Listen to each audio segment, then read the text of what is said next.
जवळ पोहोचताच तोफ गरजली आणि दरवाजे बंद झाले. तिने द्वारपालांना प्रचंड विनवण्या केल्या, पण त्यांनी प्रवेश काही दिला नाही. पण हिरकणी तर आई होती आणि घरात एकटंच असणाऱ्या तिच्या तान्ह्या बाळाचा विचार मनात खूप घोंगावत होता.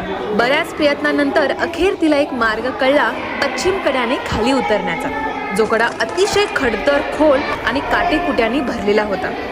पण आपल्या बाळाच्या विचारापुढे तिला काहीच दिसलं नाही. काळोख, काटेकुटे, जखमा सगळं सहन करत तिने कडा उतरला आणि घरात पोहोचेल तोवरच दारात भयानक लांडगा दिसला. पण आश्चर्याची गोष्ट म्हणजे तिने त्यालाही ठार मारलं. आलेल्या सगळ्या अडचणीवर मात करून आपल्या बाळापर्यंत पोहोचली. आपल्या बाळाला हृदयाशी घट्ट धरताच न कळत तिच्या डोळ्यातून आनंदाश्रू दाटले. जेव्हा ही बातमी आपल्या महाराजांना समजली तेव्हा हिरकणीचं धाडस ऐकून ते सुद्धा थक्क झाले होते आणि मग त्यांनी त्या कड्याला हिरकणी बुरुज हे नाव दिलं.